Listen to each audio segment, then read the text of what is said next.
가끔 이런 순간이 있습니다. 아무 일도 없는 하루인데 이상하게 숨이 막히고 가슴이 답답한 날. 병원에 가면 이상 없습니다라는 말만 돌아오는데 몸은 여전히 아프고 마음은 묘하게 허전한 그런 날 말입니다.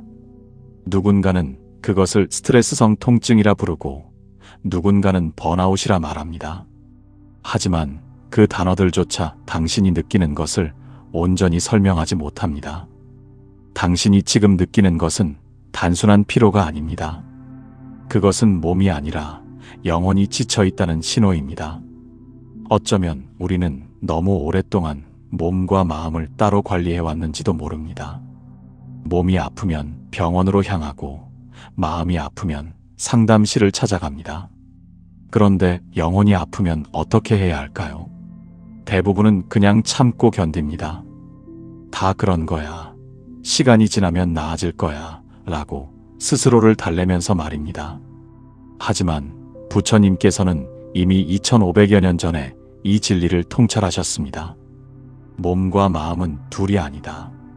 이 말씀은 단순한 가르침이 아닙니다. 이것은 우리 존재의 가장 근본적인 진실입니다. 몸이 병들면 마음이 상하고 마음이 다치면 몸은 굳어갑니다.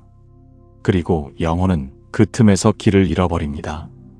금강경 제7분 무등무설분에서 부처님께서는 수보리 존자에게 이렇게 물으셨습니다. 수보리야, 너는 어떻게 생각하느냐? 열애가 안욕따라 삼막삼보리를 얻었느냐? 열애가 설한 바 법이 있느냐? 수보리 존자께서 사료였습니다. 제가 부처님 말씀을 이해하기로는 안욕따라 삼막삼보리라고 할 만한 정해진 법이 없사오며 또한 열애께서 설하셨다고 할 고정된 법도 없사옵니다.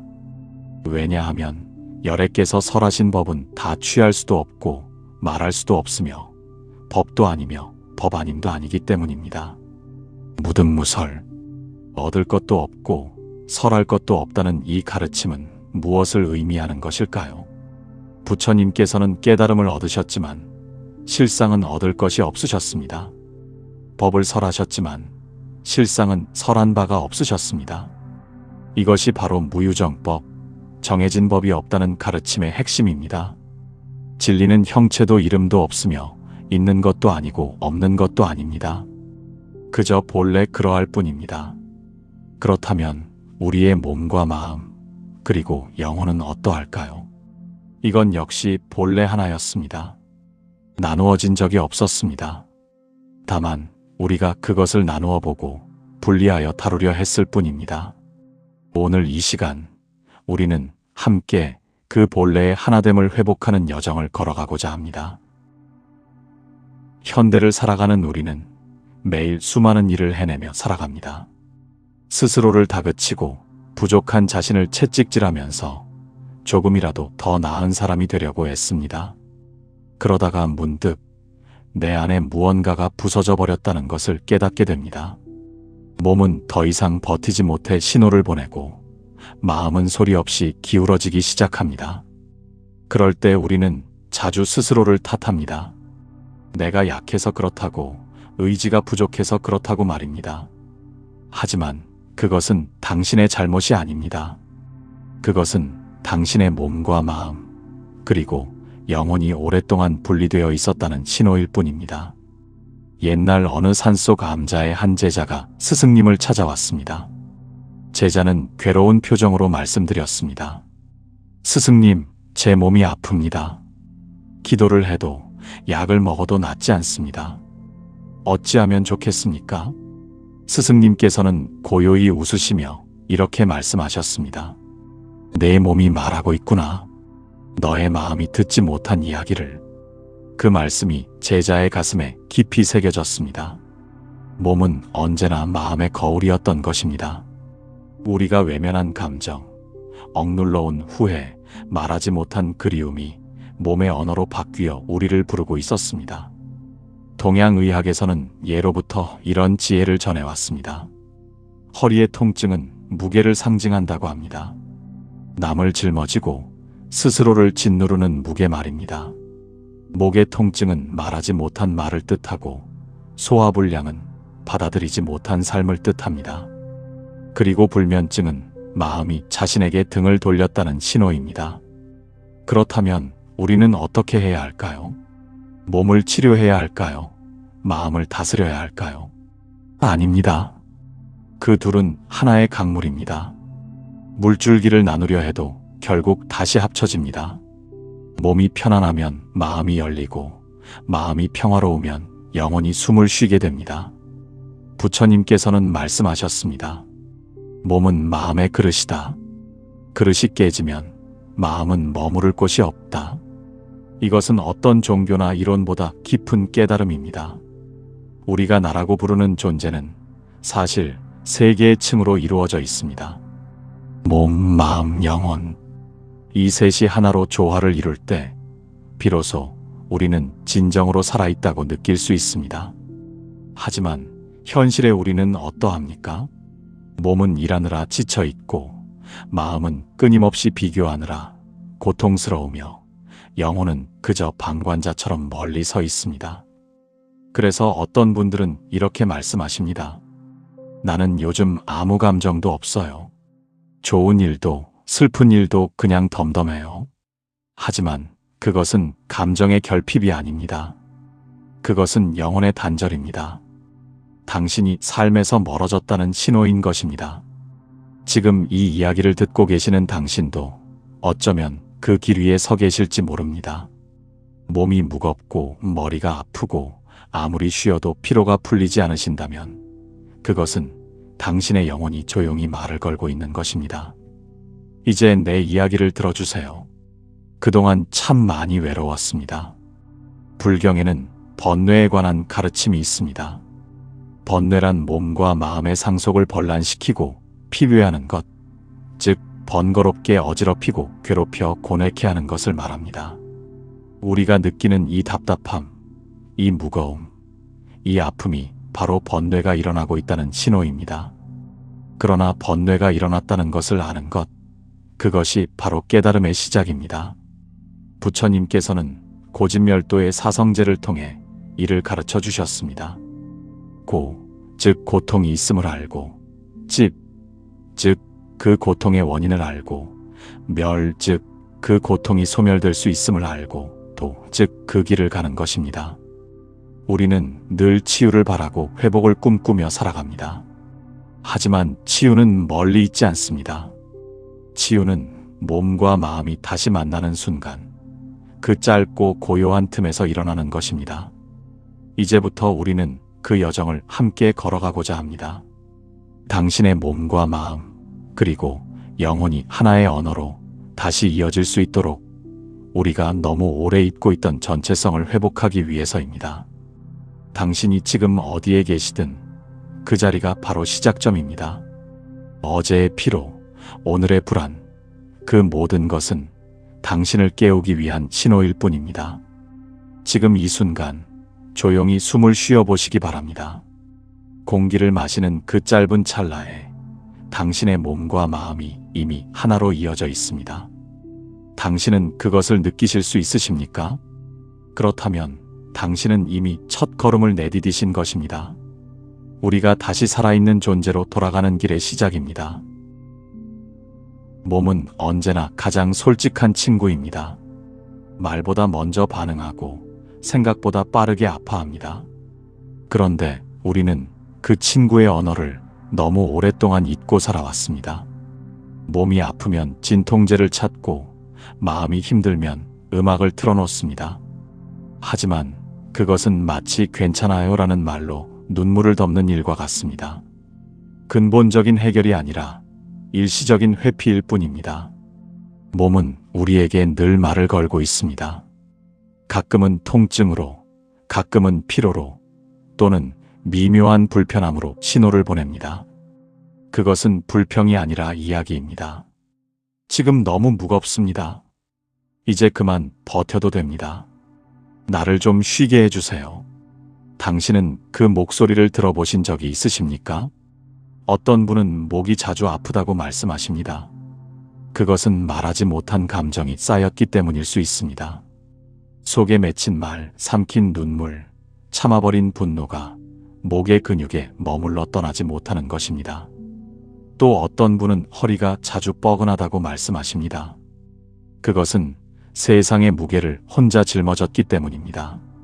책임감, 의무감, 그리고 버텨야 한다는 생각이 척추를 따라 서서히 내려앉은 것입니다. 배가 자주 뒤틀리는 분도 계십니다.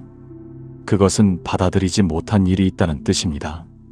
누군가의 말, 어떤 상황, 혹은 자기 자신조차 소화하지 못한 채 꾹 눌러둔 것입니다.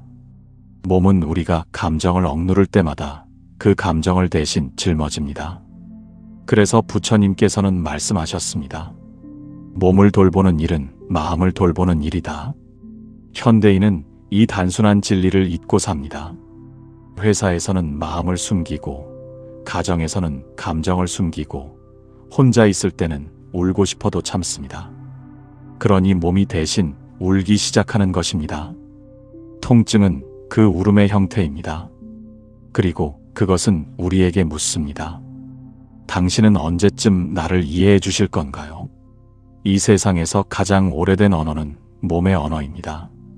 숨을 쉬는 리듬, 심장의 박동, 손끝의 온도, 그 모든 것이 마음의 문장으로 번역될 수 있습니다.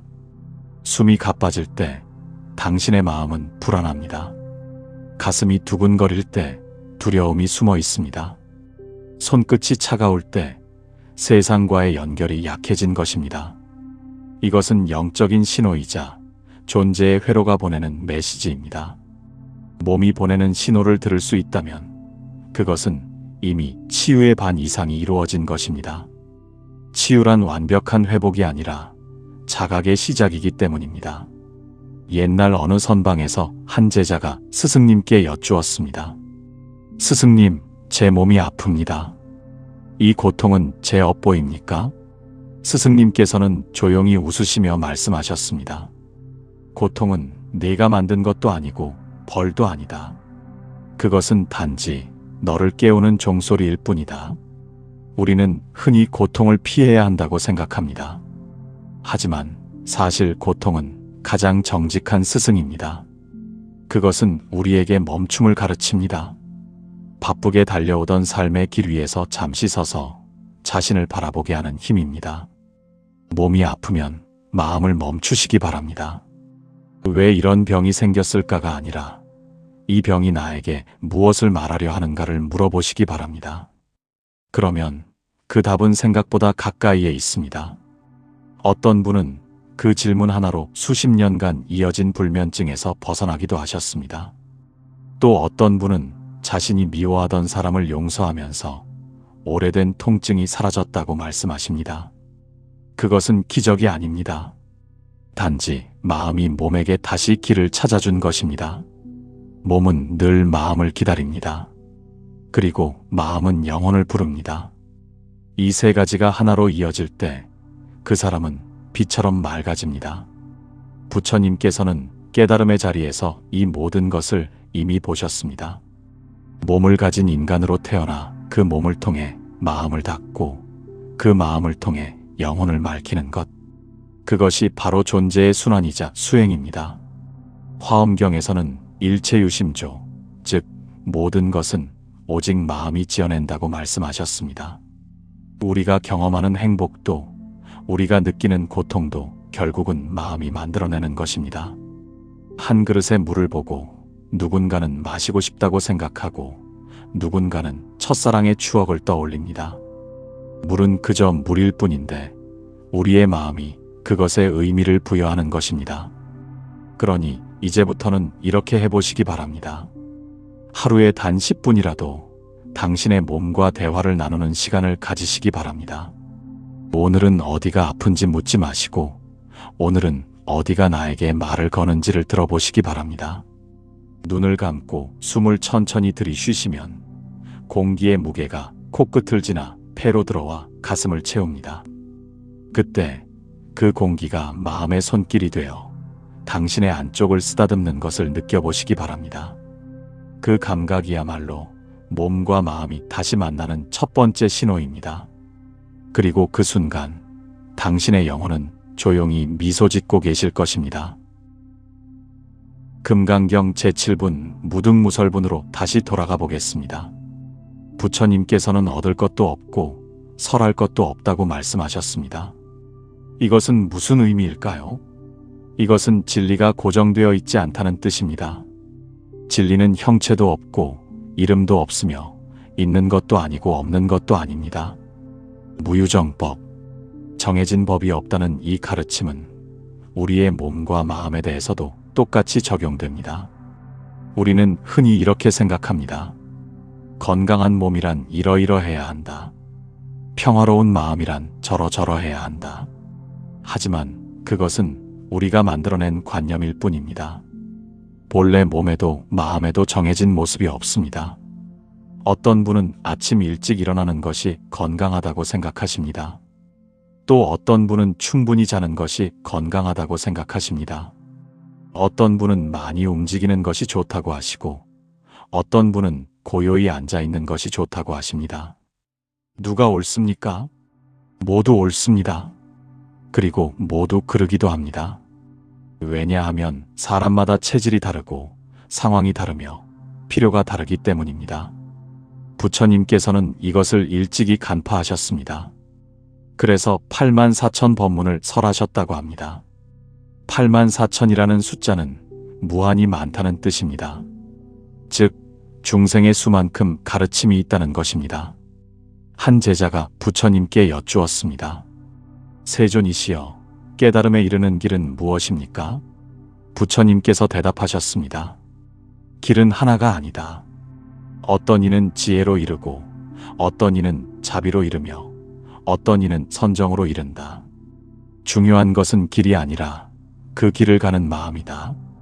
이것이 바로 무유정법의 가르침입니다. 정해진 방법은 없습니다. 다만 지금 이 순간 당신에게 필요한 것이 무엇인지를 아는 것, 그것이 진정한 지혜입니다.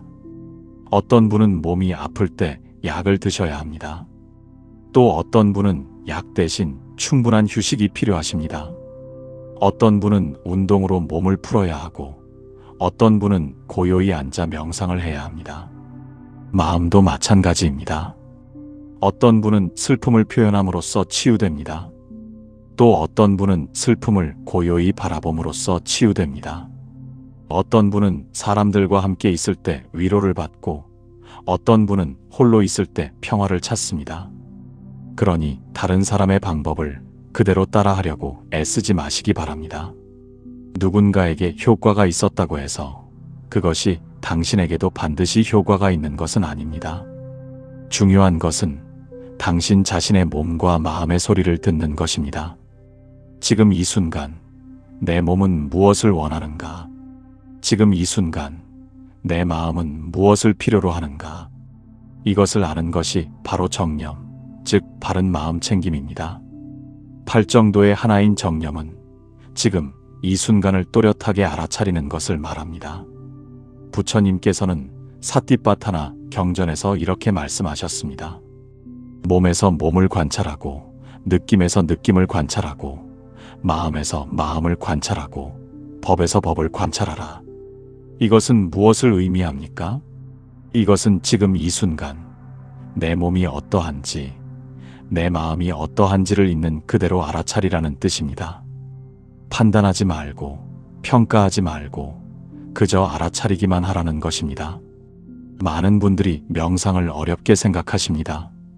명상은 특별한 자세로 오랜 시간 앉아 있어야 하는 것이라고 생각하십니다. 하지만 그것은 명상의 한 형태일 뿐입니다.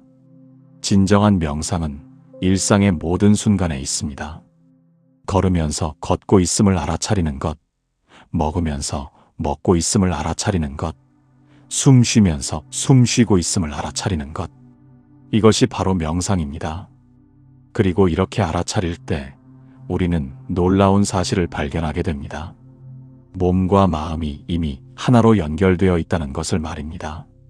숨을 깊이 들이쉬면 마음이 차분해집니다. 마음을 평온하게 하면 몸이 이완됩니다. 몸을 이완하면 영혼이 자유로워집니다. 이것이 바로 몸과 마음과 영혼의 순환입니다. 무유정법이라는 가르침은 또한 집착하지 말라는 가르침이기도 합니다. 어떤 한 가지 방법에 집착하지 마십시오. 어떤 한 가지 생각에 집착하지 마십시오. 어떤 한 가지 상태에 집착하지 마십시오. 모든 것은 변합니다. 재행무상, 즉 모든 것은 무상하다는 것이 부처님의 가르침입니다. 어제 효과가 있었던 방법이 오늘은 효과가 없을 수 있습니다. 어제 필요했던 것이 오늘은 필요하지 않을 수 있습니다. 그러니 유연하게 변화에 따라가시기 바랍니다. 몸의 소리를 듣고 마음의 소리를 듣고 그에 따라 움직이시기 바랍니다. 그것이 바로 도를 따르는 것입니다. 금강경에서 부처님께서는 이렇게도 말씀하셨습니다. 열애께서 설하신 법은 다 취할 수도 없고 말할 수도 없으며 법도 아니며 법 아님도 아니다. 이 말씀은 참으로 오묘합니다. 법도 아니고 법 아님도 아니라니 이것은 무슨 뜻일까요? 이것은 진리가 상대적인 개념을 초월해 있다는 뜻입니다. 우리는 흔히 이것 아니면 저것, 옳다 아니면 그르다, 있다 아니면 없다는 식으로 이분법적으로 생각합니다. 하지만 진리는 그러한 구분을 넘어서 있습니다. 우리의 본성도 마찬가지입니다. 불교에서는 이것을 불성이라고 부릅니다. 불성이란 모든 중생이 본래 가지고 있는 깨끗한 본성을 말합니다. 육조해능 대사께서는 이렇게 말씀하셨습니다. 보리본무수, 명경역비대, 본래 무일물, 하처야지네. 보리는 본래 나무가 아니요 명경도 또한 대가 아니로다. 본래 한 물건도 없거늘 어디에 티끌이 일어나랴. 이 개송은 무엇을 말하는 것일까요? 이것은 우리의 본성이 본래 깨끗하다는 것을 말합니다. 티끌이 묻어있는 것이 아니라 본래 티끌이 일어날 곳조차 없다는 것입니다. 많은 분들이 수행을 할 때 이렇게 생각하십니다. 나는 번뇌로 가득 차 있으니 이것을 닦아내야겠다. 나는 깨끗하지 못하니 깨끗하게 만들어야겠다. 하지만 해능 대사께서는 말씀하십니다. 본래 깨끗한 것을 무엇을 닦겠느냐? 본래 한 물건도 없는데 무엇을 얻겠느냐? 이것이 바로 무등무설의 깊은 뜻입니다. 얻을 것도 없고 설할 것도 없다는 것은 본래 완전하기 때문입니다. 본래 부족한 것이 없기 때문입니다. 우리의 몸도 마찬가지입니다. 본래 우리의 몸은 완전합니다. 본래 우리의 마음은 청정합니다. 다만 우리가 그것을 알아차리지 못하고 온갖 망상과 집착으로 그것을 가리고 있을 뿐입니다. 어떤 분이 스승님께 여쭈었습니다. 스승님, 저는 어떻게 하면 부처가 될 수 있습니까? 스승님께서 대답하셨습니다. 내가 이미 부처인데 무엇을 더 되려 하느냐? 제자가 놀라며 말했습니다. 제가 부처라니요. 저는 번뇌로 가득 차 있고 탐욕도 있고 분노도 있는데요. 스승님께서 미소 지으시며 말씀하셨습니다. 구름이 해를 가린다고 해가 사라진 것이 아니다. 다만 구름이 걷히면 해는 본래 그 자리에 있다. 너의 본성도 그러하다. 이 가르침은 우리에게 큰 위로를 줍니다. 우리는 무언가를 얻기 위해 애쓸 필요가 없습니다. 무언가가 되기 위해 노력할 필요가 없습니다. 우리는 이미 완전합니다. 다만 그것을 깨닫기만 하면 됩니다. 그렇다면 수행이란 무엇일까요? 수행이란 무언가를 더하는 것이 아니라 무언가를 빼는 것입니다. 우리를 가리고 있는 구름을 걷어내는 것입니다. 우리를 속박하고 있는 집착을 내려놓는 것입니다. 법구경에서 부처님께서는 이렇게 말씀하셨습니다. 모든 악을 짓지 말고 모든 선을 받들어 행하며 스스로 그 마음을 깨끗이 하라. 이것이 모든 부처님의 가르침이다. 모든 악을 짓지 말라는 것은 해로운 행동을 하지 말라는 뜻입니다.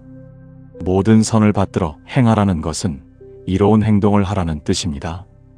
그리고 스스로 그 마음을 깨끗이 하라는 것이 가장 중요합니다. 마음을 깨끗이 한다는 것은 무엇일까요? 그것은 마음에 쌓인 티끌을 닦아낸다는 뜻이 아닙니다. 그것은 마음이 본래 깨끗함을 깨닫는다는 뜻입니다. 우리의 몸도 마찬가지입니다.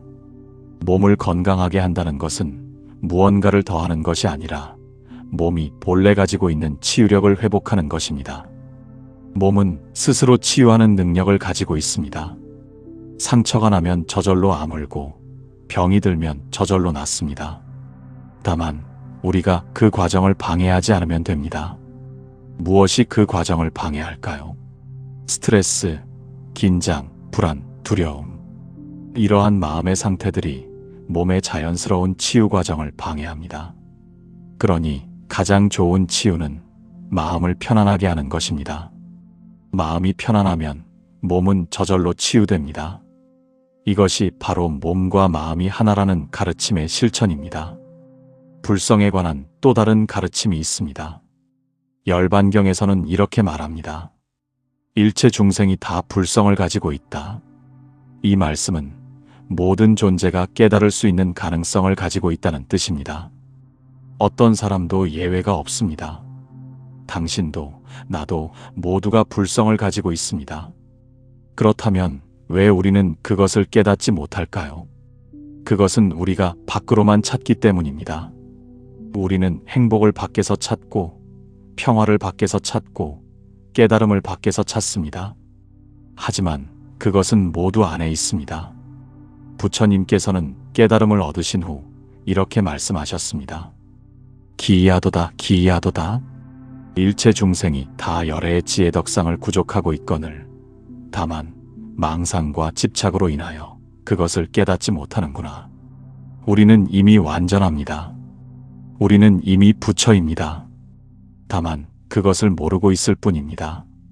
수행이란 바로 이것을 아는 것입니다. 많은 분들이 수행을 어렵고 거창한 것으로 생각하십니다. 산속 절에 들어가 몇 년씩 돌을 닦아야 하는 것으로 생각하십니다. 하지만 진정한 수행은 일상에 있습니다. 부처님께서는 제자들에게 이렇게 말씀하셨습니다. 팔정도를 따르라.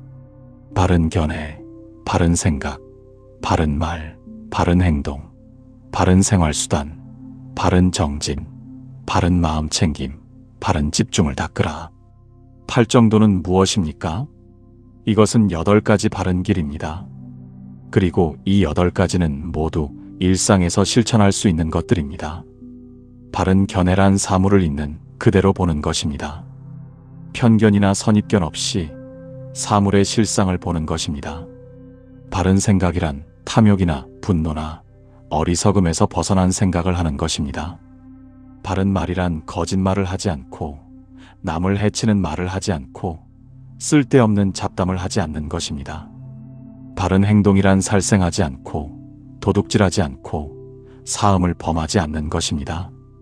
바른 생활수단이란 정당한 방법으로 생계를 유지하는 것입니다. 남을 속이거나 해치지 않고 살아가는 것입니다. 바른 정진이란 게으르지 않고 꾸준히 노력하는 것입니다. 바른 마음 챙김이란 지금 이 순간을 또렷하게 알아차리는 것입니다. 바른 집중이란 마음을 한 곳에 모아 산란하지 않게 하는 것입니다. 이 8가지를 보시면 어떻습니까? 모두 일상에서 실천할 수 있는 것들입니다. 특별한 능력이 필요한 것도 아니고 특별한 환경이 필요한 것도 아닙니다. 다만 우리의 습관을 바꾸는 것입니다. 잘못된 습관을 버리고 올바른 습관을 들이는 것입니다. 옛날 한 스승님께서 제자에게 물으셨습니다. 내가 산에 올라 돌을 닦는 것과 마을에서 사람들을 도와주는 것 중 어느 것이 더 큰 수행이냐? 제자가 대답했습니다. 산에 올라 돌을 닦는 것이 더 큰 수행입니다. 스승님께서 고개를 저으시며 말씀하셨습니다. 그렇지 않다. 산에서 혼자 있을 때 화내지 않는 것은 쉽다. 하지만 사람들 속에서 화내지 않는 것은 어렵다. 진정한 수행은 어려운 곳에서 이루어진다. 이 가르침은 우리에게 중요한 통찰을 줍니다. 수행은 일상에서 이루어집니다. 가정에서, 직장에서, 길거리에서 이루어집니다. 화가 날 때 화를 참는 것, 욕심이 날 때 욕심을 내려놓는 것, 미움이 생길 때 자비를 일으키는 것. 이것이 바로 수행입니다. 우리의 몸과 마음에 대해서도 마찬가지입니다. 몸이 아플 때 조급해하지 않고 인내하는 것, 마음이 괴로울 때 도망가지 않고 마주하는 것, 이것이 수행입니다. 어떤 분이 여쭈었습니다. 스승님, 저는 담배를 끊고 싶은데 잘 안 됩니다. 이것도 수행과 관련이 있습니까? 스승님께서 대답하셨습니다. 물론이다. 담배를 끊는 것도 수행이다. 술을 끊는 것도 수행이고, 화를 내지 않는 것도 수행이며, 탐욕을 버리는 것도 수행이다. 모든 나쁜 습관을 버리는 것이 다 수행이다. 이 말씀은 우리에게 희망을 줍니다. 수행은 특별한 사람들만 하는 것이 아닙니다. 우리 모두가 할 수 있는 것입니다. 하루에 한 가지씩만 바꾸어 보십시오. 오늘은 거짓말을 하지 않겠다고 다짐해 보십시오. 내일은 남의 험담을 하지 않겠다고 다짐해 보십시오. 모레는 화를 내지 않겠다고 다짐해 보십시오. 작은 것부터 시작하는 것입니다. 한꺼번에 모든 것을 바꾸려고 하지 마십시오. 그것은 불가능합니다. 하지만 하나씩 천천히 바꾸어 나가면 어느새 큰 변화가 일어납니다. 몸과 마음의 관계에서도 마찬가지입니다. 하루에 10분만 몸과 대화하는 시간을 가져보십시오. 하루에 10분만 조용히 앉아 호흡을 관찰해 보십시오. 하루에 10분만 걸으면서 걷고 있음을 알아차려 보십시오. 이렇게 작은 실천들이 쌓이면 큰 변화가 일어납니다. 어느 날 문득 깨닫게 됩니다. 아, 내 몸과 마음이 하나로 연결되어 있구나. 아, 내가 본래 완전한 존재였구나. 금강경에서 부처님께서는 이렇게 말씀하셨습니다. 응무소주의 생기심, 마땅히 머무는 바 없이 그 마음을 낼지니라. 이 말씀은 무슨 뜻일까요? 이것은 어떤 것에도 집착하지 말고 마음을 일으키라는 뜻입니다. 착한 일을 할 때도 내가 착한 일을 했다는 생각에 머물지 말고, 수행을 할 때도 내가 수행을 했다는 생각에 머물지 말라는 것입니다. 왜 그럴까요? 머무는 순간 그것이 집착이 되기 때문입니다. 집착이 되면 그것이 곧 번뇌가 됩니다. 그러니 수행을 할 때도 수행한다는 생각조차 내려놓으십시오. 그저 자연스럽게 하십시오. 억지로 하지 마시고 자신을 채찍질하지 마십시오. 몸이 아플 때도 빨리 낫겠다는 집착을 내려놓으십시오. 그저 아픔을 있는 그대로 받아들이십시오. 그러면 신기하게도 아픔이 줄어듭니다. 마음이 괴로울 때도 빨리 괴로움에서 벗어나겠다는 집착을 내려놓으십시오. 그저 괴로움을 있는 그대로 바라보십시오. 그러면 괴로움이 저절로 사라집니다. 이것이 바로 무의의 수행입니다. 억지로 하는 것이 아니라 자연스럽게 하는 것입니다. 무언가를 얻으려고 하는 것이 아니라 그저 있는 그대로 있는 것입니다. 지금까지 우리는 몸과 마음에 대해 많은 이야기를 나누었습니다. 이제 영혼에 대해 이야기해 보겠습니다. 영혼이란 무엇일까요? 불교에서는 영혼이라는 말 대신 식, 즉 의식이라는 말을 사용합니다. 유식 사상에서는 8식, 즉 8가지 의식에 대해 말합니다. 눈으로 보는 식, 귀로 듣는 식, 코로 맡는 식, 혀로 맛보는 식, 몸으로 느끼는 식, 이 5가지를 오식이라 합니다. 그리고 이것들을 통합하여 생각하는 의식을 제6식이라 하고, 자아의식을 제7식이라 하며, 모든 경험이 저장되는 장소를 제8식 알라야식이라 합니다. 하지만 이러한 분류는 이해를 돕기 위한 방편일 뿐입니다. 실제로는 이 모든 것이 하나로 연결되어 있습니다. 우리가 영혼이라고 부르는 것, 그것은 우리의 가장 깊은 의식입니다. 그것은 몸이나 마음보다 더 근본적인 것입니다. 하지만 그것이 몸이나 마음과 분리되어 있는 것은 아닙니다. 어떤 분들은 이렇게 생각하십니다. 몸은 단지 껍데기일 뿐이고 진정한 나는 영혼이다. 그래서 몸이 병들어도 상관없다. 중요한 것은 영혼이다. 하지만 이것은 잘못된 생각입니다. 몸과 영혼은 분리될 수 없습니다. 몸이 병들면 영혼도 고통받습니다. 영혼이 방황하면 몸도 병듭니다. 부처님께서는 이 점을 분명히 하셨습니다. 몸은 마음의 그릇이라고 말씀하셨습니다. 그릇이 깨지면 마음은 머무를 곳이 없습니다. 마찬가지로 몸이 건강하지 못하면 영혼도 평안할 수 없습니다. 어느 날 한 수행자가 병에 걸렸습니다. 그는 생각했습니다. 나는 수행자이니 몸의 고통 따위는 신경 쓰지 않겠다. 나는 오직 영혼의 깨달음만을 추구하겠다. 그래서 그는 아픈 몸을 돌보지 않고 계속 수행만 했습니다. 하지만 병은 더 악화되었고 그의 수행도 깊어지지 않았습니다. 부처님께서 이 소식을 들으시고 그를 찾아가셨습니다. 그리고 말씀하셨습니다. 검은고의 줄이 너무 느슨해도 소리가 나지 않고 너무 팽팽해도 끊어진다. 마찬가지로 몸을 너무 혹사해도 안 되고 너무 방치해도 안 된다. 중도를 지켜라. 이 가르침은 참으로 중요합니다. 우리는 극단으로 치우치기 쉽습니다. 어떤 사람은 몸만 중요하게 여기고 마음과 영혼을 소홀히 합니다. 또 어떤 사람은 영혼만 중요하게 여기고 몸과 마음을 소홀히 합니다. 하지만 진정한 건강은 이 셋의 조화에서 옵니다. 몸이 건강하고 마음이 평화롭고 영혼이 자유로울 때 우리는 비로소 완전한 존재가 됩니다. 그렇다면 어떻게 이 셋을 조화롭게 할 수 있을까요? 첫째, 몸을 돌보십시오. 충분히 쉬고 적절히 운동하고 건강하게 식사하십시오. 몸이 보내는 신호를 무시하지 마십시오. 아플 때는 쉬고 피곤할 때는 자고 배고플 때는 드십시오. 둘째, 마음을 돌보십시오. 부정적인 생각을 버리고 긍정적인 생각을 키우십시오. 화를 내지 말고 자비를 베푸십시오. 욕심을 버리고 만족을 배우십시오. 셋째, 영혼을 돌보십시오. 명상을 하고 기도를 하고 자연과 교감하십시오. 물질적인 것에만 집착하지 말고 정신적인 가치도 추구하십시오.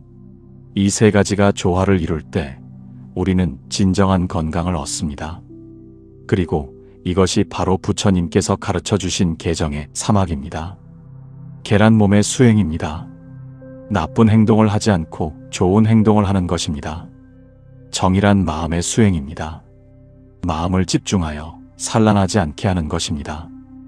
해란 영혼의 수행입니다. 사물의 실상을 깨닫는 지혜를 얻는 것입니다. 이 세 가지는 따로 있는 것이 아닙니다. 계를 지키면 마음이 편안해지고 마음이 편안해지면 지혜가 생깁니다. 지혜가 생기면 자연스럽게 계를 지키게 됩니다. 이것이 바로 순환입니다. 옛날 한 의사가 있었습니다. 그는 몸의 병만 치료하면 된다고 생각했습니다. 환자가 오면 증상을 보고 약을 처방했습니다. 하지만 많은 환자들이 다시 돌아왔습니다. 병이 재발한 것입니다. 어느 날 그는 깨달았습니다. 몸의 병만 치료해서는 안 되겠구나. 마음의 병도 함께 치료해야겠구나. 그래서 그는 환자들에게 물었습니다. 당신은 무엇 때문에 괴로워하십니까? 당신은 무엇 때문에 화가 나십니까? 당신은 무엇 때문에 불안하십니까? 그리고 환자들의 마음의 병도 함께 돌보기 시작했습니다. 그러자 신기하게도 몸의 병도 더 빨리 나았습니다. 이 의사는 더 나아가 생각했습니다. 마음의 병만 치료해서도 안 되겠구나. 영혼의 병도 함께 치료해야겠구나. 그래서 그는 환자들에게 물었습니다. 당신은 무엇을 위해 사십니까? 당신의 삶의 의미는 무엇입니까? 당신은 무엇을 믿고 계십니까? 그리고 환자들이 삶의 의미를 찾도록 도와주었습니다. 그러자 더욱 놀라운 일이 일어났습니다. 불치병이라고 생각했던 병들도 나았습니다. 이것이 바로 전인적 치유입니다. 몸과 마음과 영혼을 함께 치유하는 것입니다. 불교에서 말하는 치유도 이와 같습니다. 부처님은 위대한 의사이십니다. 부처님께서는 중생의 몸의 병, 마음의 병, 영혼의 병을 모두 치료하십니다. 부처님의 처방은 무엇일까요? 그것은 84,000 법문입니다. 즉, 사람마다 다른 처방을 내리신다는 것입니다. 왜냐하면 사람마다 병이 다르고 원인이 다르고 필요한 치료가 다르기 때문입니다. 어떤 사람에게는 참선이 필요하고 어떤 사람에게는 염불이 필요합니다. 어떤 사람에게는 독경이 필요하고 어떤 사람에게는 봉사가 필요합니다. 중요한 것은 자신에게 맞는 방법을 찾는 것입니다. 그리고 그것을 꾸준히 실천하는 것입니다. 많은 분들이 물으십니다. 왜 나는 이런 병에 걸렸을까? 왜 나는 이런 고통을 겪어야 할까? 내가 무슨 잘못을 했기에 이런 벌을 받는 걸까? 불교에서는 이것을 업이라고 설명합니다. 업이란 우리가 과거에 지은 행위가 현재에 영향을 미친다는 가르침입니다. 하지만 업을 잘못 이해하면 안 됩니다. 업은 벌이 아닙니다. 업은 인과의 법칙일 뿐입니다. 씨앗을 심으면 열매가 맺히듯이 행위를 하면 결과가 따른다는 것입니다. 부처님께서는 인과응보에 대해 이렇게 말씀하셨습니다. 자업자득, 자기가 지은 업은 자기가 받는다. 하지만 이것은 숙명론이 아닙니다. 우리는 과거의 업에 얽매여 있지 않습니다. 현재의 노력으로 미래를 바꿀 수 있습니다. 과거에 나쁜 씨앗을 심었다면 지금부터라도 좋은 씨앗을 심으십시오.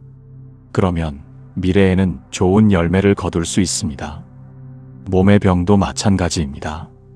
과거에 몸을 혹사했다면 지금부터라도 몸을 돌보십시오. 과거에 마음을 방치했다면 지금부터라도 마음을 다스리십시오. 언제나 지금이 시작점입니다. 과거는 이미 지나갔고 미래는 아직 오지 않았습니다. 우리가 할 수 있는 것은 오직 지금뿐입니다. 어떤 분이 여쭈었습니다. 스승님, 저는 젊었을 때 술과 담배를 많이 했습니다. 그래서 지금 병에 걸렸습니다. 이제 와서 후회해도 소용없지 않습니까? 스승님께서 대답하셨습니다. 과거를 후회하는 것은 소용없다. 하지만 지금부터 바꾸는 것은 소용이 있다. 비록 병은 이미 왔지만 지금부터라도 몸을 돌보면 병의 진행을 늦출 수 있고 고통을 줄일 수 있다. 이 말씀은 우리에게 희망을 줍니다. 너무 늦은 때란 없습니다. 언제든지 시작할 수 있습니다. 업에 관한 또 다른 가르침이 있습니다. 그것은 인연의 가르침입니다. 부처님께서는 연기법을 설하셨습니다. 모든 것은 인연으로 이루어진다는 가르침입니다. 혼자 존재하는 것은 아무것도 없습니다. 모든 것은 다른 것과의 관계 속에서 존재합니다. 우리의 병도 마찬가지입니다. 병은 한 가지 원인으로 생기지 않습니다. 여러 가지 인연이 모여서 생깁니다. 유전적 요인, 환경적 요인, 생활 습관, 스트레스, 마음가짐 등 여러 가지가 복합적으로 작용합니다. 그러니 병을 치료할 때도 한 가지만 고치려 하지 말고 여러 가지를 함께 돌봐야 합니다. 서양 의학에서는 병을 국소적으로 봅니다. 폐가 아프면 폐만 치료하고 위가 아프면 위만 치료합니다. 하지만 동양 의학에서는 병을 전체적으로 봅니다. 폐가 아파도 전신을 살피고 위가 아파도 생활 전체를 살핍니다. 불교의 관점은 동양 의학과 비슷합니다. 부처님께서는 중생을 치료하실 때 그 사람의 전체를 보셨습니다. 몸만 보신 것이 아니라 마음도 보시고 영혼도 보시고 그 사람이 살아온 인연도 보셨습니다. 그래서 같은 병에 걸린 사람이라도 부처님께서는 다른 처방을 내리셨습니다. 한 사람에게는 참회를 권하시고 다른 사람에게는 보시를 권하시고 또 다른 사람에게는 명상을 권하셨습니다. 왜 그럴까요? 같은 증상이라도 원인이 다르기 때문입니다. 어떤 사람은 과거의 죄업으로 인해 병에 걸렸고 어떤 사람은 현재의 스트레스로 인해 병에 걸렸고 어떤 사람은 마음의 집착으로 인해 병에 걸렸습니다. 그러니 우리도 병을 대할 때 이렇게 해야 합니다. 단순히 증상만 보지 말고 그 근본 원인을 찾아야 합니다. 그리고 그 원인을 해결해야 합니다. 몸이 아프다면 물어보십시오. 내가 몸을 어떻게 다루어 왔는가? 마음이 괴롭다면 물어보십시오. 내가 마음을 어떻게 다루어 왔는가? 영혼이 방황한다면 물어보십시오. 내가 삶을 어떻게 살아왔는가? 이렇게 자문자답하다 보면 답을 찾게 됩니다. 그리고 그 답을 찾으면 치유가 시작됩니다. 업과 인연에 관한 가르침은 우리에게 책임을 가르칩니다. 내 병은 내가 만든 것이다. 하지만 동시에 희망도 가르칩니다. 내 병은 내가 고칠 수 있다. 다른 누군가가 나를 치료해 줄 수는 없습니다. 의사는 도울 수 있지만 진정한 치유는 내가 해야 합니다. 약은 증상을 완화시킬 수 있지만 근본적인 치유는 내 마음과 생활의 변화에서 옵니다. 부처님께서는 이렇게 말씀하셨습니다. 차등명 법등명, 자기를 등불로 삼고 법을 등불로 삼으라. 이 말씀은 스스로를 의지하라는 뜻입니다. 다른 누군가에게 의지하지 말고 자기 자신의 힘으로 일어서라는 것입니다. 물론 도움을 받는 것은 좋습니다. 의사의 도움, 약사의 도움, 가족의 도움, 친구의 도움, 이 모든 것이 소중합니다. 하지만 궁극적으로는 자신이 치유의 주체가 되어야 합니다. 자신의 몸을 가장 잘 아는 사람은 자신입니다. 자신의 마음을 가장 잘 아는 사람도 자신입니다. 그러니 자신의 소리를 듣고 자신의 길을 찾으십시오. 지금까지 우리는 주로 자신의 몸과 마음을 돌보는 것에 대해 이야기했습니다. 이제는 다른 사람과의 관계에 대해 이야기해 보겠습니다. 우리의 몸과 마음은 다른 사람들과의 관계 속에서 많은 영향을 받습니다. 누군가에게 상처를 받으면 마음이 아프고 마음이 아프면 몸도 아픕니다. 부처님께서는 자비를 강조하셨습니다. 자비란 무엇일까요? 자는 기쁨을 주는 것이고 비는 고통을 덜어주는 것입니다. 즉, 다른 사람을 행복하게 하고 고통에서 벗어나게 하는 것입니다. 하지만 자비는 다른 사람에게만 베푸는 것이 아닙니다. 자기 자신에게도 베풀어야 합니다. 자기 자신을 사랑하고 자기 자신을 용서하고 자기 자신을 돌보는 것, 이것이 바로 자기자비입니다. 많은 분들이 자기 자신에게는 너무 가혹합니다. 조금만 실수해도 자신을 심하게 질책하고 조금만 부족해도 자신을 비난합니다. 이렇게 자신을 다루면 마음이 상하고 마음이 상하면 몸도 병듭니다. 부처님께서는 말씀하셨습니다. 세상의 모든 방향을 살펴보아도 자기보다 더 사랑스러운 존재는 없다. 그러므로 자기를 사랑하는 사람은 남을 해치지 않는다. 이 말씀은 자기 사랑의 중요성을 가르칩니다. 자기를 사랑할 줄 아는 사람이 남도 사랑할 수 있습니다. 자기를 용서할 줄 아는 사람이 남도 용서할 수 있습니다. 어떤 분이 오랫동안 우울증에 시달렸습니다. 모든 것이 자기 탓인 것 같았고 자기는 쓸모없는 사람인 것 같았습니다. 병원에도 가고 약도 먹었지만 나아지지 않았습니다. 어느 날 그분은 저를 찾았습니다. 스승님께 자신의 이야기를 털어놓았습니다. 스승님, 저는 왜 이렇게 쓸모없는 사람일까요? 저는 왜 이렇게 무능할까요? 저는 살아있을 가치가 없는 것 같습니다. 스승님께서는 잠시 그분을 바라보시다가 말씀하셨습니다. 당신은 지금 자기 자신을 미워하고 계십니다. 하지만 부처님께서는 모든 중생이 불성을 가지고 있다고 하셨습니다. 당신도 불성을 가지고 있습니다. 당신은 본래 완전한 존재입니다. 그분은 그 말을 듣고 깜짝 놀랐습니다. 자기가 완전한 존재라니, 자기가 불성을 가지고 있다니. 스승님께서 계속 말씀하셨습니다. 지금부터 매일 거울을 보면서 이렇게 말해보십시오. 나는 소중한 존재입니다. 나는 사랑받을 자격이 있습니다. 나는 본래 완전합니다. 처음에는 어색했습니다. 믿어지지도 않았습니다. 하지만 매일 반복하다 보니 조금씩 마음이 변하기 시작했습니다. 자기 자신에 대한 미움이 줄어들고 자기 자신에 대한 사랑이 생기기 시작했습니다. 그리고 놀라운 일이 일어났습니다. 우울증이 서서히 좋아지기 시작한 것입니다. 약을 줄일 수 있었고 나중에는 약 없이도 지낼 수 있게 되었습니다. 이것이 바로 자기자비의 힘입니다. 자기를 사랑하면 마음이 치유되고 마음이 치유되면 몸도 치유됩니다. 자비와 함께 중요한 것이 용서입니다. 용서란 무엇일까요? 용서는 다른 사람을 위한 것이 아니라 자기 자신을 위한 것입니다. 누군가를 용서하지 못하고 미워하면 그 미움은 자기 자신을 해칩니다. 미움은 독과 같아서 품고 있는 사람을 병들게 합니다. 부처님께서는 법구경에서 이렇게 말씀하셨습니다. 원한은 원한으로 씻을 수 없고 오직 사랑으로만 씻을 수 있다. 이것은 영원한 진리이다. 어떤 분이 수십 년 동안 누군가를 미워하며 살았습니다. 그 사람 때문에 자신의 인생이 망가졌다고 생각했습니다. 그래서 늘 분노하며 살았습니다. 하지만 그 분노는 상대방을 해치지 못했습니다. 오히려 자기 자신만 병들게 했습니다.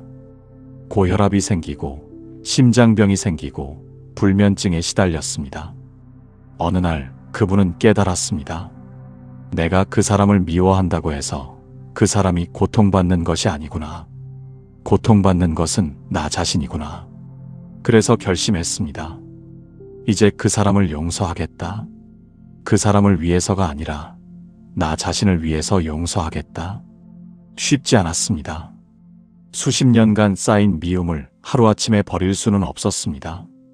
하지만 매일 조금씩 노력했습니다. 그 사람을 생각할 때마다 이렇게 말했습니다. 나는 당신을 용서합니다. 나는 당신을 놓아줍니다. 그리고 어느 날 정말로 미움이 사라졌습니다. 마음이 가벼워졌고 몸도 가벼워졌습니다. 혈압이 정상으로 돌아왔고 심장도 편안해졌고 잠도 잘 오기 시작했습니다. 이것이 바로 용서의 힘입니다. 용서는 상대방을 위한 선물이 아니라 자기 자신을 위한 선물입니다. 부처님께서는 또한 이렇게 말씀하셨습니다. 분노는 타오르는 석탄을 남에게 던지려고 집어드는 것과 같다. 화상을 입는 것은 자기 자신이다. 분노와 미움을 품고 있으면 가장 먼저 고통받는 것은 자기 자신입니다. 그러니 자기 자신을 위해서라도 용서하고 놓아주어야 합니다. 자비와 용서는 몸과 마음의 치유에 매우 중요합니다. 자비로운 마음을 가지면 스트레스가 줄어들고 면역력이 강화되며 몸이 건강해집니다. 용서하는 마음을 가지면 분노와 원한으로 인한 독소가 사라지고 마음이 평화로워지며 몸도 편안해집니다. 그러니 오늘부터 실천해 보십시오. 먼저 자기 자신에게 자비를 베푸십시오. 자기 자신을 용서하십시오. 그리고 나서 다른 사람들에게도 자비를 베푸십시오. 다른 사람들도 용서하십시오. 금강경으로 다시 돌아가 보겠습니다. 부처님께서는 이렇게 말씀하셨습니다. 과거 신불가득, 현재 신불가득, 미래 신불가득. 과거의 마음도 얻을 수 없고 현재의 마음도 얻을 수 없고 미래의 마음도 얻을 수 없다. 이 말씀은 무슨 뜻일까요? 이것은 마음이 항상 변한다는 뜻입니다. 마음은 순간순간 흘러가기 때문에 붙잡을 수 없다는 것입니다. 과거의 마음은 이미 지나갔습니다. 미래의 마음은 아직 오지 않았습니다. 그리고 현재의 마음도 말하는 순간 이미 과거가 됩니다. 그렇다면 우리는 어디에 머물러야 할까요? 부처님께서는 이렇게 말씀하셨습니다. 응무소주의 생기심, 마땅히 머무는 바 없이 그 마음을 낼지니라.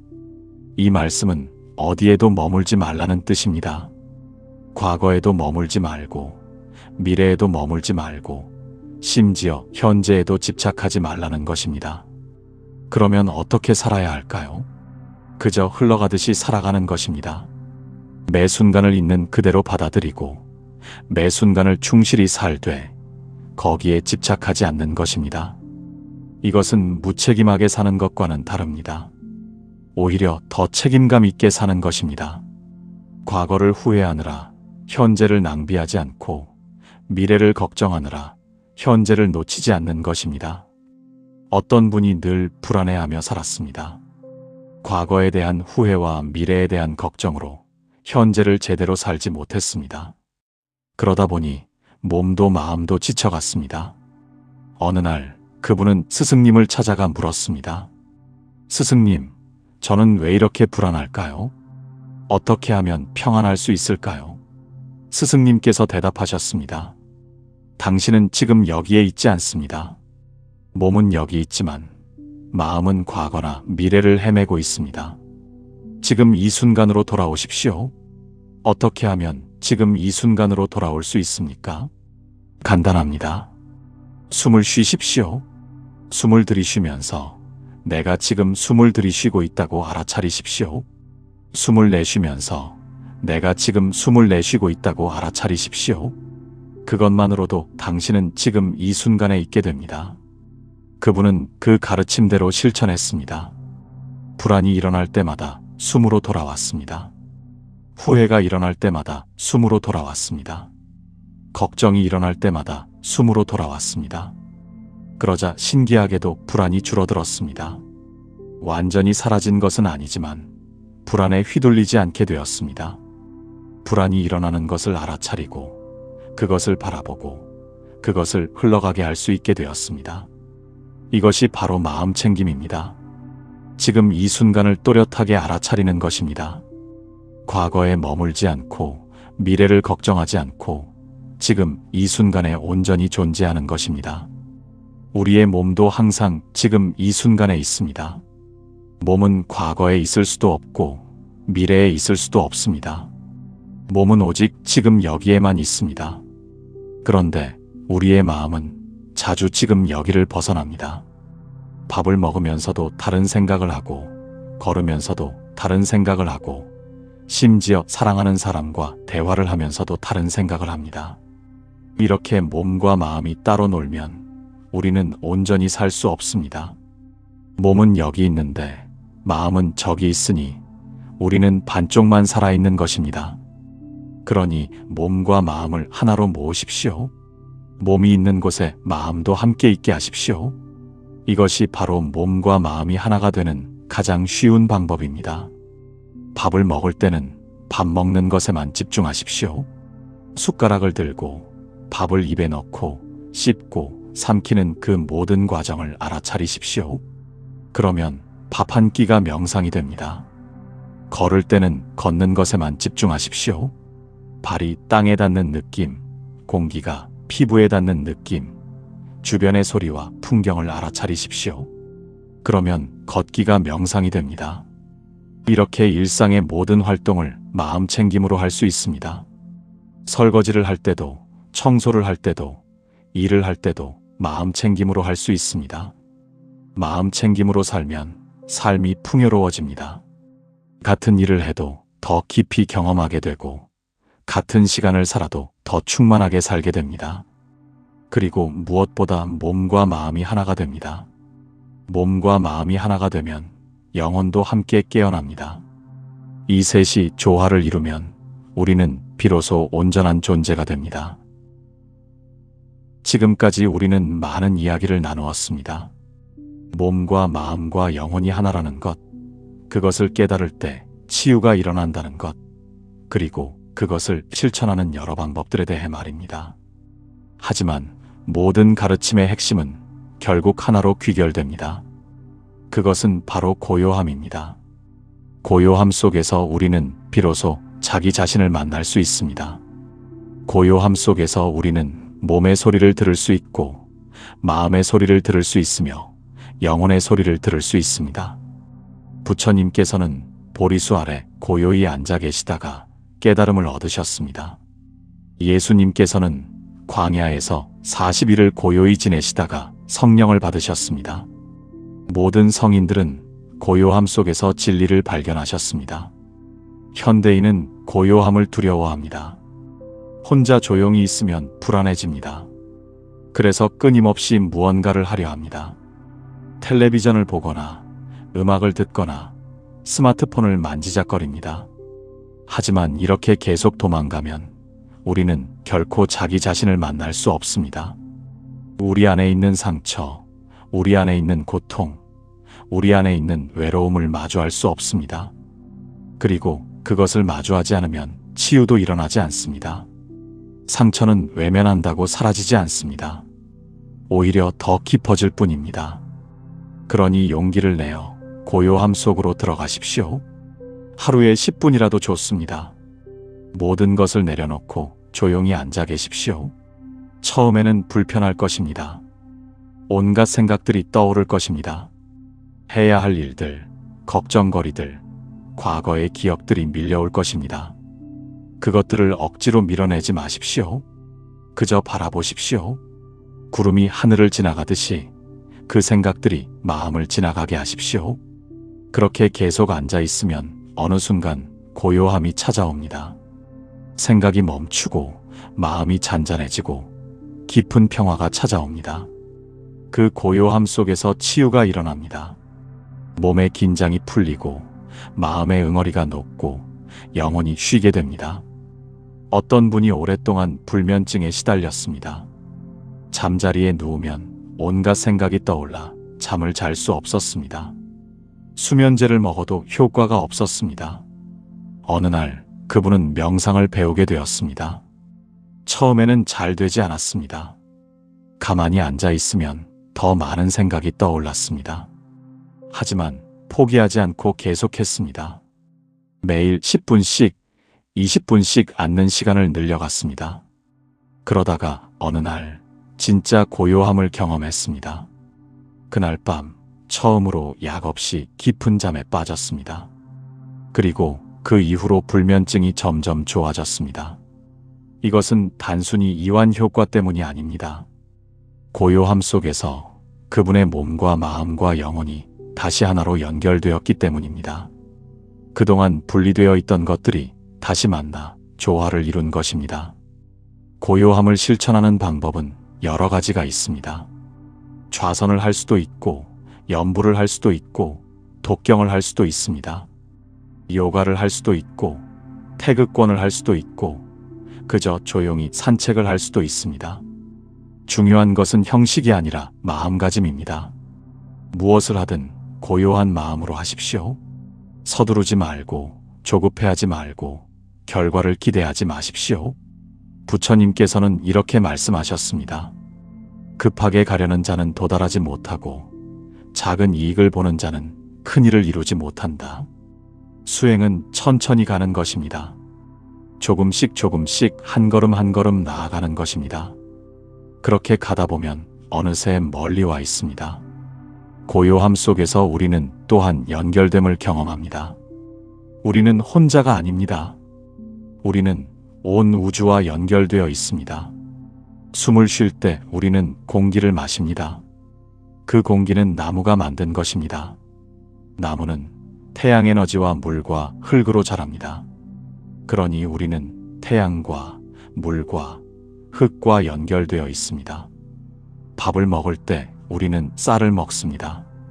그 쌀은 농부가 키운 것입니다. 농부는 땅과 물과 햇빛의 도움을 받았습니다. 그러니 우리는 농부와 땅과 물과 햇빛과 연결되어 있습니다. 이렇게 생각하면 우리는 온 우주와 연결된 존재입니다. 혼자 존재하는 것은 아무것도 없습니다. 모든 것은 서로 의지하고 서로 돕습니다. 이것을 깨달을 때 외로움이 사라집니다. 우리는 결코 혼자가 아닙니다. 우리는 항상 온 우주와 함께 있습니다. 그리고 이것을 깨달을 때 자비가 저절로 일어납니다. 모든 존재가 나와 연결되어 있다면 모든 존재를 사랑하지 않을 수 없습니다.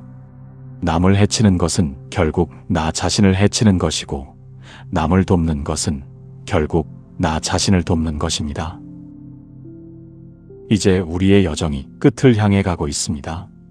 마지막으로 깨달음에 대해 이야기하고자 합니다. 많은 분들이 깨달음을 신비한 경험으로 생각하십니다. 어느 날 갑자기 번개가 치듯이 깨닫는 것, 그래서 완전히 새로운 사람이 되는 것으로 생각하십니다. 하지만 부처님께서 가르치신 깨달음은 그런 것이 아닙니다. 깨달음은 무언가를 새로 얻는 것이 아니라 본래 있던 것을 발견하는 것입니다. 금강경에서 부처님께서는 무등무설이라고 하셨습니다. 얻을 것도 없고 설할 것도 없다. 이것은 본래 완전하기 때문입니다. 본래 부족한 것이 없기 때문입니다. 우리는 이미 완전합니다. 우리는 이미 부처입니다. 다만 그것을 모르고 있을 뿐입니다. 깨달음이란 바로 이것을 아는 것입니다. 그렇다면 왜 우리는 그것을 모를까요? 그것은 망상과 집착 때문입니다. 우리는 자기 자신을 있는 그대로 보지 못합니다. 온갖 관념과 편견으로 자기 자신을 왜곡해서 봅니다. 나는 부족하다. 나는 쓸모없다. 나는 사랑받을 자격이 없다. 이런 생각들이 우리의 본성을 가립니다. 마치 구름이 해를 가리듯이 말입니다. 하지만 구름이 걷히면 해가 드러나듯이 이런 망상들을 내려놓으면 우리의 본성이 드러납니다. 그것이 바로 깨달음입니다. 어떤 제자가 부처님께 여쭈었습니다. 세존이시여, 깨달음을 얻으려면 얼마나 오랜 시간이 걸립니까? 부처님께서 대답하셨습니다. 깨달음을 얻는 데는 시간이 걸리지 않는다. 다만 망상을 내려놓는데 시간이 걸릴 뿐이다. 이 말씀은 참으로 중요합니다. 깨달음은 멀리 있지 않습니다. 깨달음은 지금 여기에 있습니다. 다만 우리가 그것을 보지 못할 뿐입니다. 해능 대사께서는 이렇게 말씀하셨습니다. 보리본무수 명경역비대 본래 무일물 하처야지네. 보리는 본래 나무가 아니요 명경도 또한 대가 아니로다. 본래 한 물건도 없거늘 어디에 티끌이 일어나랴. 이 개성의 의미는 무엇입니까? 본래 닦을 것이 없다는 것입니다. 본래 더럽혀진 것이 없기 때문입니다. 본래 깨끗하기 때문입니다. 우리의 몸도 마찬가지입니다. 본래 우리의 몸은 완전합니다. 본래 우리의 몸은 스스로 치유하는 능력을 가지고 있습니다. 다만 우리가 그 능력을 믿지 못하고 그 과정을 방해할 뿐입니다. 우리의 마음도 마찬가지입니다. 본래 우리의 마음은 청정합니다. 본래 우리의 마음은 평화롭습니다. 다만 우리가 온갖 망상으로 그것을 흐릴 뿐입니다. 그러니 깨달음이란 무언가를 더하는 것이 아니라 무언가를 빼는 것입니다. 우리를 가리고 있는 것들을 하나씩 벗겨내는 것입니다. 탐욕을 내려놓고 분노를 내려놓고 어리석음을 내려놓습니다. 비교하는 마음을 내려놓고 판단하는 마음을 내려놓고 집착하는 마음을 내려놓습니다. 하나씩 하나씩 내려놓다 보면 어느새 가벼워집니다. 몸도 가벼워지고 마음도 가벼워지고 영혼도 가벼워집니다. 그리고 어느 날 문득 깨닫게 됩니다. 아, 내가 본래 이렇게 가벼운 존재였구나. 내가 본래 이렇게 자유로운 존재였구나. 내가 본래 이렇게 완전한 존재였구나. 이것이 바로 깨달음입니다. 거창한 것이 아닙니다. 신비한 것이 아닙니다. 그저 본래 그러함을 아는 것입니다. 그리고 이것을 알 때 모든 것이 변합니다. 세상을 보는 눈이 바뀌고 자기 자신을 대하는 태도가 바뀌고 삶을 사는 방식이 바뀝니다. 더 이상 무언가를 얻기 위해 애쓰지 않습니다. 더 이상 무언가가 되기 위해 노력하지 않습니다. 그저 있는 그대로 존재합니다. 그리고 그렇게 존재할 때 역설적이게도 모든 것이 저절로 이루어집니다. 억지로 하지 않아도 일이 풀리고 애쓰지 않아도 관계가 좋아지고 집착하지 않아도 필요한 것이 주어집니다. 이것을 부처님께서는 무위무불이라고 하셨습니다. 함이 없으되 이루어지지 않음이 없다. 억지로 하지 않되 모든 것이 이루어진다. 이제 우리의 여정이 끝에 이르렀습니다. 마지막으로 가장 중요한 말씀을 드리고자 합니다. 진리를 얻으려 하지 마십시오. 깨달음을 얻으려 하지 마십시오. 건강을 얻으려 하지 마십시오. 평화를 얻으려 하지 마십시오. 왜냐하면 그 모든 것이 이미 여기에 있기 때문입니다. 당신 안에 있기 때문입니다. 본래 그러하기 때문입니다. 다만 머무르십시오. 지금 이 순간에 머무르십시오. 있는 그대로 머무르십시오. 그리고 그것을 알아차리십시오. 당신이 숨을 쉬고 있음을 알아차리십시오. 당신의 심장이 뛰고 있음을 알아차리십시오.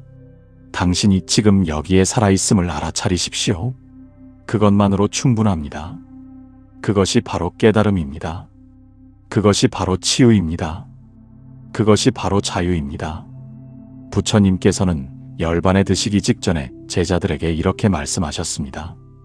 차등명 법등명, 자기를 등불로 삼고 법을 등불로 삼으라. 이 말씀의 의미는 무엇입니까? 자기 자신을 의지하라는 것입니다. 다른 누군가에게 의지하지 말고 자기 자신의 빛을 발견하라는 것입니다. 그 빛은 이미 당신 안에 있습니다. 불성이라는 이름으로, 진성이라는 이름으로, 본래 면목이라는 이름으로 불리는 그 빛이 이미 당신 안에서 빛나고 있습니다. 다만 당신이 그것을 보지 못할 뿐입니다. 밖으로만 찾기 때문입니다. 안으로 들어가십시오. 고요함 속으로 들어가십시오.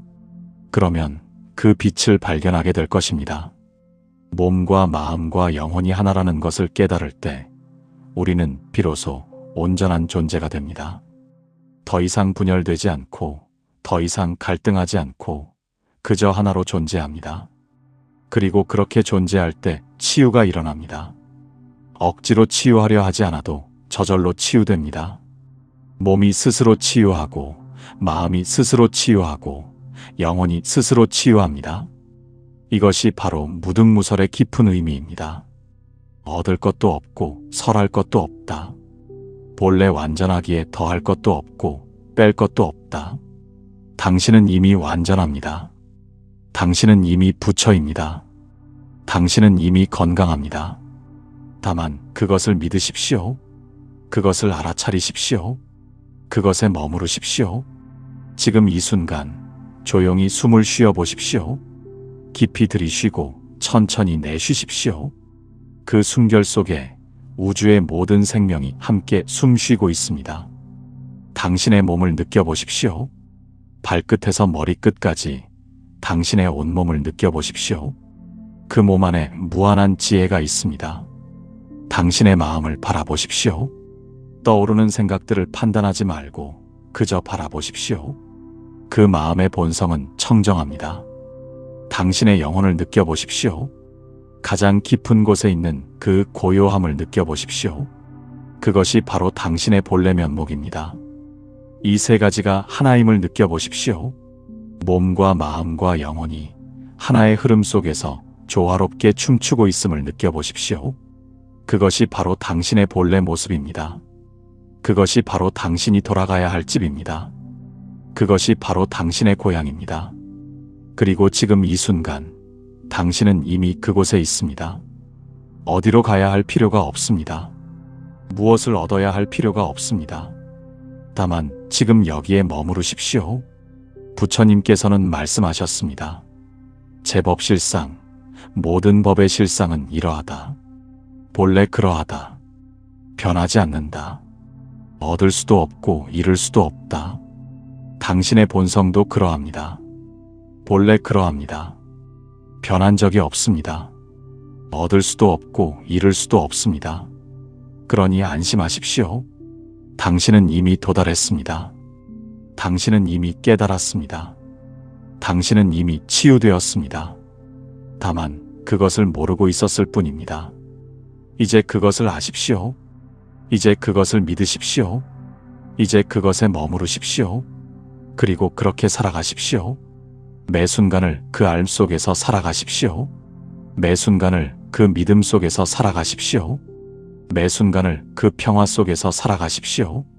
당신이 아플 때 아픔이 당신의 전부가 아님을 기억하십시오.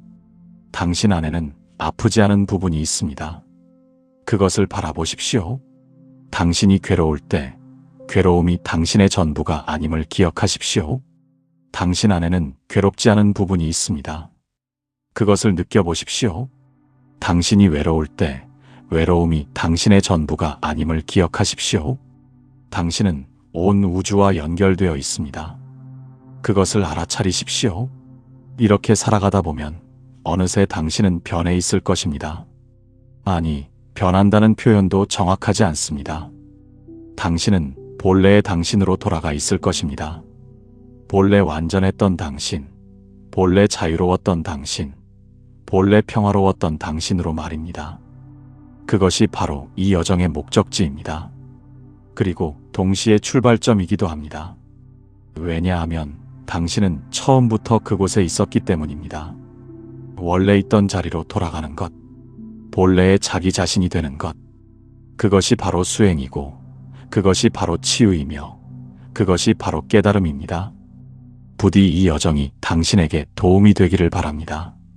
부디 당신의 몸과 마음과 영혼이 하나로 조화를 이루기를 바랍니다. 부디 당신이 본래의 평화와 자유를 되찾으시기를 바랍니다. 그리고 기억하십시오. 진리를 얻으려 하지 말라.